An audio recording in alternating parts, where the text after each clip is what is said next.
Hi, I'm Sal Sanders, Dean of the College of Graduate Studies. It's my pleasure to give you a brief video overview of some highlights of the Graduate Record 85B. This includes policy, procedure, and curriculum changes done through the academic year 2017 through 2018. None of this work is possible without the hard work of our Graduate Council members. So what's been going on for the past year with Grad Council?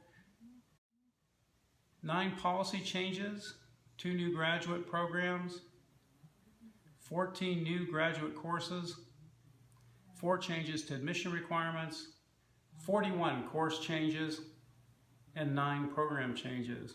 So you can see that's just some highlights, a bit of statistical information.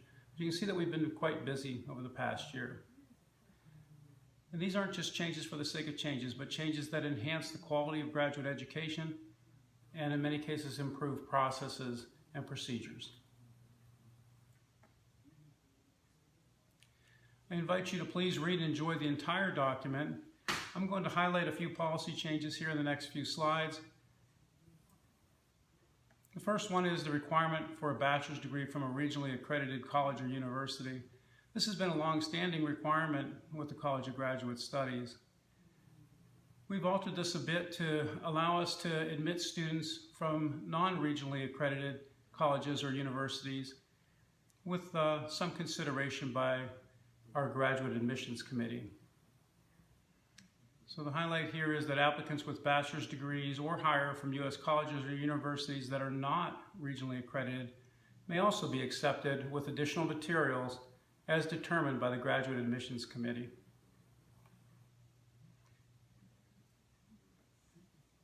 Another important change was the change to the admissions approval process.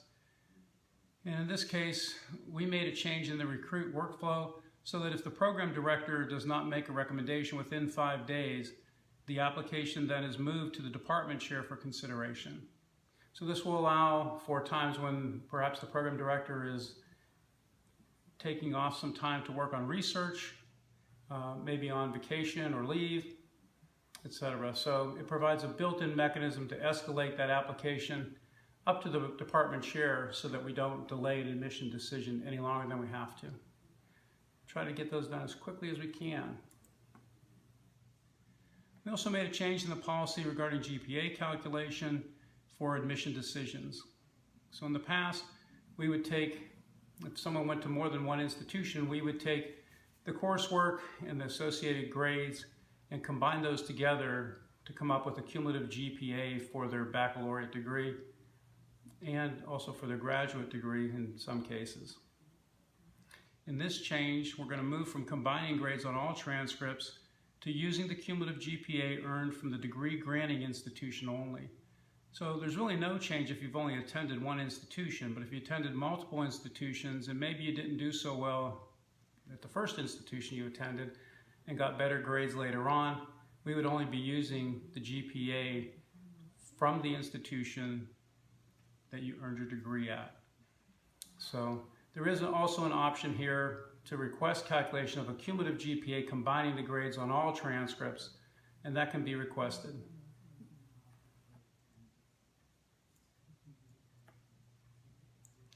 The Chancellor's Council on Graduate Studies has also approved a change in the program development and approval process.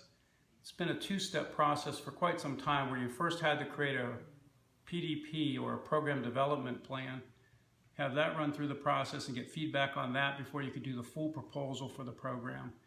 We made a change in that process and we suspended the PDP portion of it for 1 year so that you could move directly to the full proposal, allowing us to save time in program development and save time with our approval process.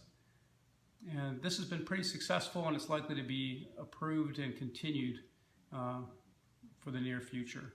So that's good news for us. It allows us to move a little bit quicker with the already painfully slow process of getting a program developed and approved at the graduate level. So that's good news indeed. Lastly, again, I invite you to read and enjoy the entire graduate record. There's a lot of policy changes there. And I want to thank the graduate faculty. All of you truly are the heart and soul of the Graduate College. And I appreciate all the great work that you're doing with the students, the great research that you're doing, and the effective teaching practices that you employ. It's evident from the number of curriculum and policy and program changes that you are actively keeping your programs and curriculum fresh and up to date so that it's useful and applicable to the students as they try to move their education to the next level. Thanks so much. Keep up all the great work you're doing. Have another great year. Bye.